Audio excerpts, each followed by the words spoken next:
Ludo, vous êtes inquiet pour l'OM? Est-ce que vous parlez de crise, vous, ce soir, pour l'OM? Non, pas encore. Au moins d'un point de vue sportif. Hein. S'il n'y avait pas eu la trêve internationale, peut-être. Ouais. Mais la trêve internationale va permettre de remettre un peu les têtes, on va dire, d'équerre. Et la fin du mercato. Et puis, il y a la fin du mercato. J'ai entendu des noms qui circulaient, notamment des défenseurs centraux. Donc, on voit bien quand même que le gros chantier de l'Olympique de Marseille, ça reste quand même la défense. J'imagine peut-être que Medina va revenir. Bon, elle aura une autre allure avec Aguerd et Medina.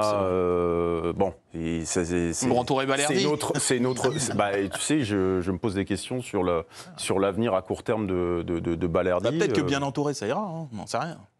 Mais non, je ne peux pas parler encore de crise parce que tout le monde va partir dans les sélections. Il va se passer quelques jours.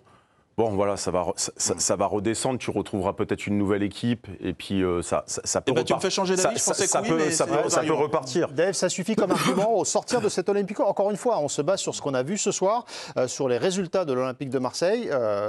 Est-ce que la déroute de ce soir vous semble alarmante ou pas?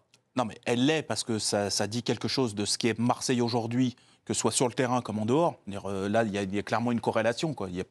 On ne peut pas dissocier les deux. Mais effectivement, ce timing, ce double timing entre ce qu'a dit Ludo, en fait, la fin du mercato, et effectivement cette trêve internationale, peut-être que tu retrouves un peu de sérénité. Tu sais maintenant ce que va être ta saison. Il n'y aura plus le dossier Rabiot qui va être là et qui va polluer des gars comme Højbjerg, etc. Parce que eux, je pense vraiment qu'ils l'ont là. Honnêtement, je pense qu'ils ne l'ont pas digéré. Mais une fois que ce sera fait, après, c'est des professionnels. Si Rabiot part sous d'autres cieux, c'est fait. Ils connaissent leur effectif.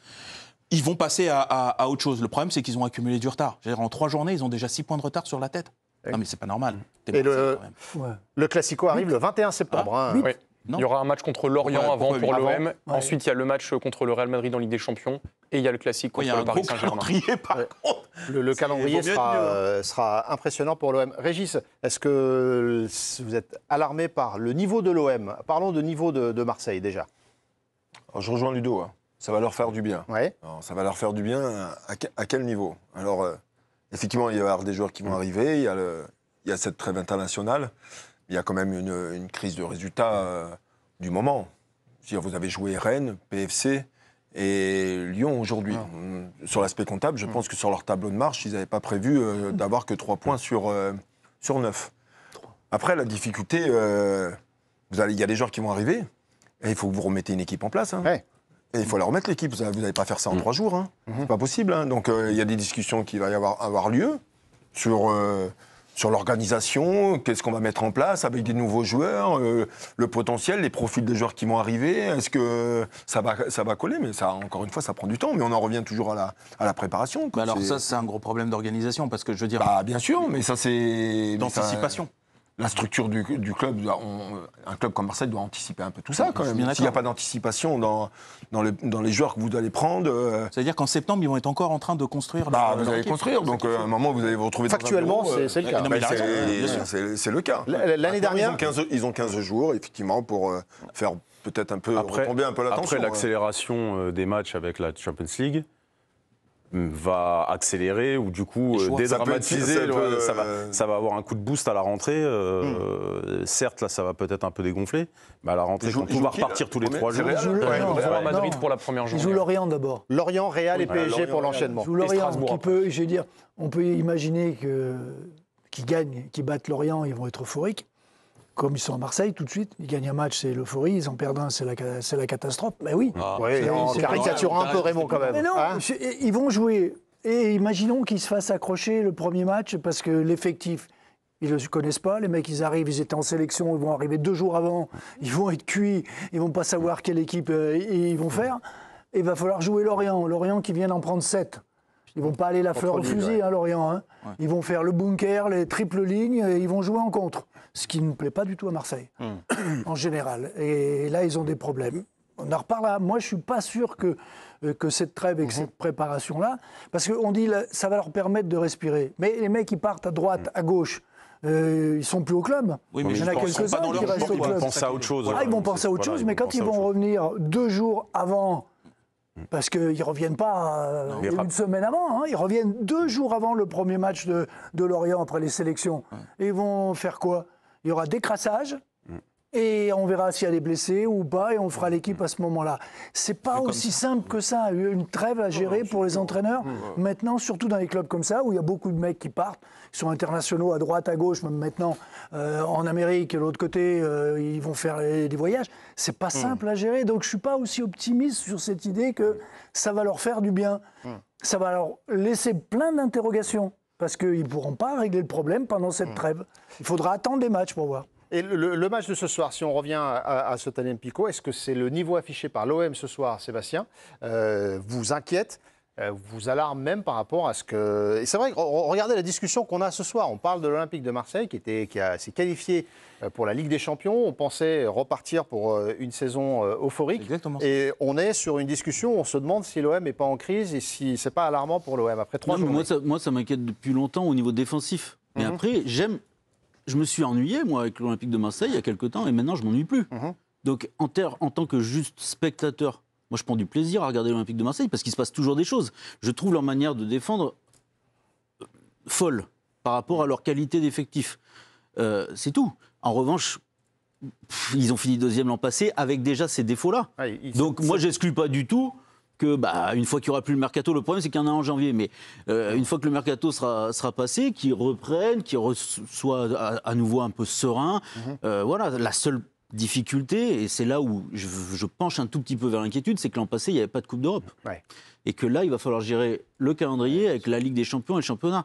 Donc ça, oui, ça m'inquiète pour eux. Et pour le coup, juste parce qu'on essaye de scanner un peu tout, pour le coup, l'expérience de Roberto De Zerbi quand il était à Brighton et qu'il a eu à gérer la Coupe d'Europe avec un championnat compétitif, ça a été compliqué. Ça a été compliqué. Bien sûr, il avait perdu des joueurs, etc. Les McAllister, avec un tel effectif, c'est dur. Voilà, mais un effectif qui n'était pas pléthorique, qui n'était pas assez costaud, il n'a pas su gérer. Et ça a été très compliqué. Et ça a fini par envenimer ses rapports avec aussi sa direction. Je ne suis pas en train de dire que c'est ça qui va se passer. Je dis juste que son précédent à Roberto De Zerbi, sur ce point-là, il n'a pas été très probant. Après, ça ne veut pas dire que ça n'a pas marché avec Paris. Après, il a pu en tirer l'expérience d'une gestion différente. Mais ça, on ne peut pas le savoir. Après, est-ce que l'effectif de l'Olympique de Marseille va permettre, tout simplement, en termes de quantité, de jouer les deux tableaux? Moi, j'ai un doute. Disons qu'ils ne se sont pas donné d'élan avec ce début de championnat. Il est là le problème aussi. C'est que tu n'arrives pas à un peu lancer sur cette période et puis on verra à ce moment-là. Giovanni, depuis le Groupama Stadium, on l'avait un petit peu oublié, Giovanni. Qu'est-ce que vous faisiez là depuis de longues minutes là? Il nous écoutait. J'ai parlé avec Corentin Tolisso et on avait Mathieu Louis-Jean qui était juste là en zone mixte, qui nous a confirmé que l'Olympique Lyonnais allait bien chercher 2 profils de joueurs offensifs, mais en priorité un autre numéro 9 en plus de Satriano. Non, du coup, j'ai pas entendu ce qu'ont dit mes confrères et néanmoins amis. Je suis désolé, mais Saoud. Ils ont dit que vous étiez formidable. J'ai entendu la question, c'était sur la crise. Non, c'était sur la crise. Moi, je sais pas si c'est la crise. Ça, à la limite, le côté alarmant, Giovanni. En fait, est-ce que vous ressentez un côté alarmant chez l'Olympique de Marseille après ce que vous avez vu ce soir et depuis le début de la saison? Mais ce qui me terrifie pour l'Olympique de Marseille, c'est que toutes les planètes étaient alignées pour que tout se passe bien en fait en début de saison. Et moi, je ressors de cet été de l'Olympique de Marseille, je comprends plus rien. C'est-à-dire qu'on nous explique pendant 10 jours que la bagarre entre Rabiot et Hérault était d'une violence inouïe, en disant que voilà, c'était une décision prise par les 3 hommes forts de l'Olympique de Marseille. Puis au final, Roberto De Zerbi retend la main à Adrien Rabiot. Puis là, il est en passe d'être vendu au Milan. Donc en fait, on comprend rien. Donc moi, je me mets à la place juste d'un joueur de l'Olympique de Marseille. Je suis paumé. Et je me mets à la place aussi des supporters et des gens qui ont envie de suivre l'OM. On a annoncé un projet de 3 ans. Les grandes manœuvres, c'était l'été dernier. Là, il fallait conserver les joueurs et on va se retrouver encore avec 7, 8, 9 mouvements du côté de l'OM. Donc en fait, je ne comprends pas ce qui se passe à Marseille. Tout devait bien se passer. Le plan était clair, limpide, net et précis. Et puis patatras en 3 semaines. Ça, je ne m'explique pas ça. Et je ne sais pas si c'est la crise. Je n'ai pas les réponses à toutes les questions. Mais en tout cas, je trouve qu'on ne comprend rien et que c'est illisible. Et sur ce que dégageait l'équipe depuis le stade, Giovanni, votre ressenti par rapport à tout ça? De la nervosité, c'est-à-dire que dès que ça ne va pas dans leur sens, tout devient compliqué. À la limite, ce que j'ai aimé de ce soir de l'Olympique de Marseille, c'est le début de seconde période, pendant 20 minutes, quand ils devaient défendre et qu'ils devaient contrer. Là, j'ai trouvé ça clair, mais sinon, quand ils doivent faire le jeu, je trouve que c'est lent dans les transmissions. Il y a toujours ce côté nerveux, l'arbitrage, on se plaint beaucoup d'aller contester. Donc, Je m'explique pas ça, mais ce que je ressens, c'est beaucoup de nerfs. Nervosité qui revient à chaque fois. Oui, exactement. On a eu sur la chaîne L'Équipe le début de la préparation de Marseille, les matchs amicaux. On avait vu Gérone, je crois que c'était Valence le deuxième, je ne sais plus. Et ensuite, il y a eu la deuxième phase de match, c'était à domicile, Aston Villa et Séville. Aston Villa, Séville. Et voilà, exactement. Ouais. Et alors, à partir du moment où ils sont arrivés donc, chez eux à Marseille avec ces deux matchs-là, je ne sais pas si vous les avez vus, ils étaient dans un état de nerfs. Pourtant, les matchs étaient pas mal. Hein. Celui contre Aston Villa, c'était un bon match. Mais ça a fini les deux, il y a eu des bastons. On est dans des matchs amicaux. Et je pense qu'ils sont arrivés parce qu'effectivement, on les annonçait arriver plein badin, année 2 de Zerbi, l'effectif qui a gardé son ossature, qui est encore plus copieux parce que voilà, avec des ambitions, etc. Je me demande s'ils ne sont pas arrivés avant même le début du championnat dans une espèce de surpression. Comme le disait Régis, il y a des clubs qui ont besoin parfois d'augmenter leur niveau de tension. Pour, tu vois, par exemple, Monaco, c'est un peu l'exemple évident, c'est eux, il y a besoin de mettre un petit peu de caractère. Au hasard, Monaco. Oui, mais non, mais parce que c'est vrai que le contexte invite pas, le contexte immédiat invite pas tout de suite à la surpression. Marseille, eux, c'est l'inverse, parce que comme le contexte, l'histoire, la culture de ce club est dans une espèce de surtension, etc., il faut être capable de le faire redescendre pour arriver à un équilibre. Or, ils sont arrivés. Mais les critères de recrutement. Voilà. Les critères de recrutement, les joueurs que vous allez prendre là, il faut des joueurs de vestiaire, hein, il faut des vrais mecs là. Hein. Parce que là, la gestion au quotidien ne va pas se passer comme ça. Hein. Donc il y a un critère, il y a le niveau du joueur, mais il y a. C'était déjà ce qu'ils avaient commencé à faire avec les Heulière, avec Roulier, etc. Voilà. Mais il en faut encore d'autres. Vraiment qu'on se connaisse depuis longtemps. Parce qu'alerte générale, et je vous ai laissé finir votre intervention. C'est pas parce qu'on se connaît depuis 30 ans avec Régis.